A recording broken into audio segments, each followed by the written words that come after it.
Bom, olá, cá estamos novamente.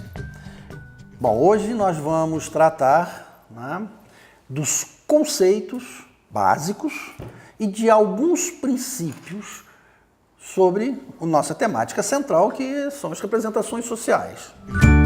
Para tanto, vamos fazer um retorno, porque lá no nosso último encontro, lá na segunda aula, ao final eu acredito que tenha solicitado a vocês que fizesse uma pequena viagem por aquelas abordagens, né, para que informalmente identificassem, lembra, as palavras, os chaves, que em princípio, espero, tenham encontrado informalmente os tais conceitos que nós vamos trabalhar hoje.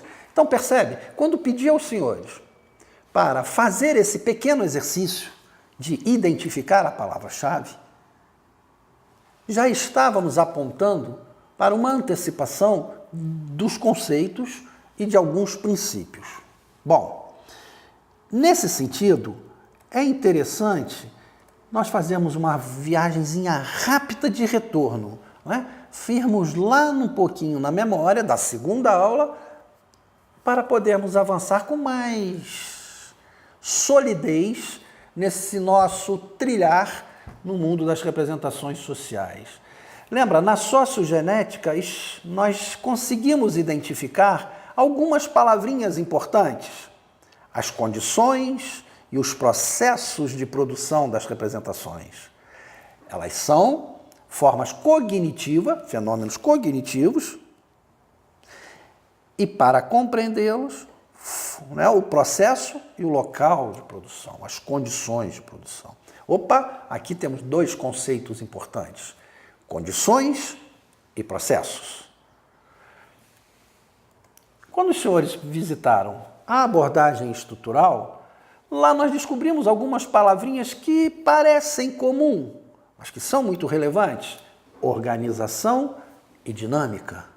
São duas coisas que, por estarem constantemente no nosso cotidiano, toda hora falamos: nossa, a vida está muito dinâmica, nossa, vou organizar meu quarto, nossa, vou dinamizar as brincadeiras, vamos organizar o passeio de final de semana. Veja, elas estão simplificadas, elas estão tão inerentes aos nossos discursos cotidianos que não damos o valor que elas têm como conceito.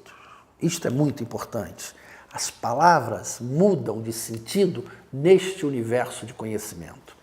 Então, a dinamicidade e a organicidade são determinantes para eu compreender a escola estrutural. Ok? Então, esses conceitos são muito importantes.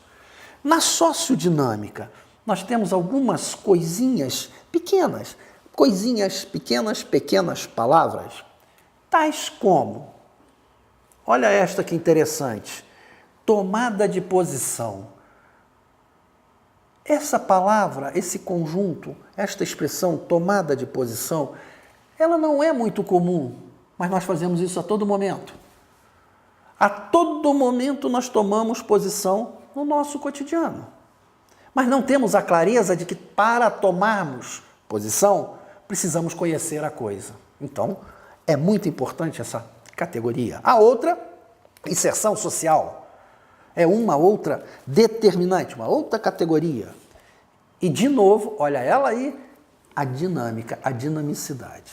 Bom, pelo menos, inicialmente, identificamos estas grandes palavras, grandes no sentido do impacto que ela causa na matriz teórica, mas que são pequenas palavras no sentido da sua composição e simples no sentido de que, de uma certa maneira, elas estão no nosso cotidiano como palavras comuns, palavras do dia a dia, quando não são assim.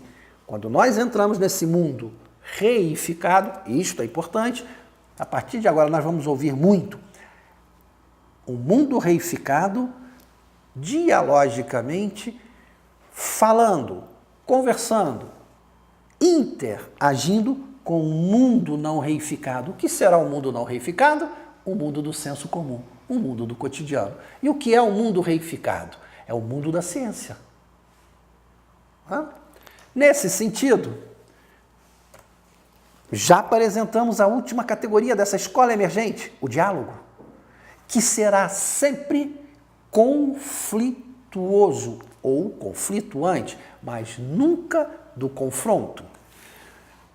Categorias básicas, de novo elas, ancoragem e objetivação.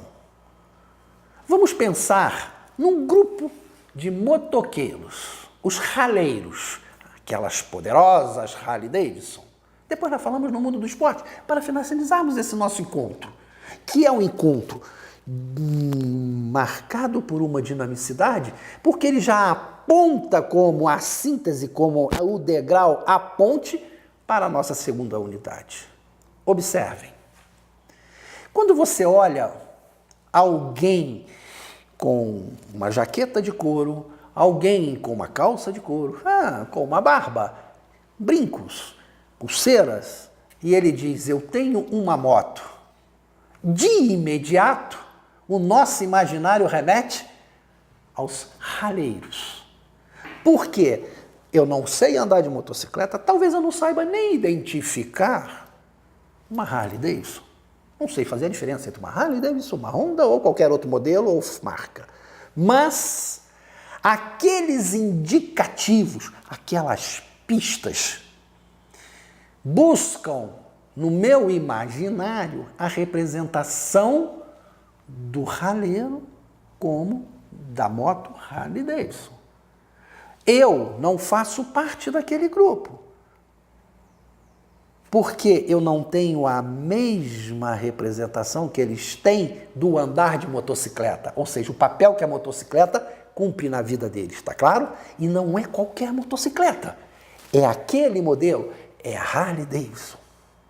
Quem anda de outra moto não faz parte daquele grupo, ele não está ancorado naquele grupo. Então veja, a ancoragem é isso, é aquilo que ao denominar o raleiro, te torna um raleiro. Veja, não é estereótipo, não é modelo, mas são subjetividades e objetividades que caracterizam, portanto, denominam aquele motociclista, aquele grupo de motociclista. A objetivação, veja, é que vai dar a forma, e nós já falamos dela. Não é qualquer motocicleta, não é qualquer tipo de motocicleta, percebe? Então ele organiza a ideia. Quando eu saio para finalizarmos este grande conceito junto com os princípios, pensemos nos skatistas. Quando vejo alguém com determinado tipo de tênis, associado com determinado tipo de bermuda, meio que caindo, meio que as cuequinhas aparecendo, meio que um andar malemolente, e anda engraçado, né? Nunca sozinho, sempre uma expressão antropológica muito boa, em bandos. Você não vê um skatista andando só, ele anda em bando. Por quê? Porque a ancoragem, aquela madeirinha com aquelas rodinhas, não é um simples meio de deslocamento, é um estilo de vida, é uma maneira de se posicionar no mundo em relação ao ambiente, em relação ao corpo, em relação aos prazeres. Esse conjunto de denominações caracteriza uma representação. Então, se eu digo, e estou a dizer agora, pensem no skatistas, vocês vão fazer basicamente a mesma descrição que eu fiz. Mas nós não somos skatistas. Por quê? Porque não portamos as mesmas denominações que eles portam. Posso até estar com eles, mas não faço parte do grupo de skatistas. Vocês conhecem a música que diz do namorado e da namorada? Ela, uma pequena burguesa. Não vou falar o nome da música nem quem é. E ele, de esquerda, essa palavra. Mas alguém que pensa o mundo da maneira e da perspectiva dos skatistas. Lembra? Aí ele diz assim, somos namorados, mas temos mundos diferentes, porque estão ancorados em representações diferentes.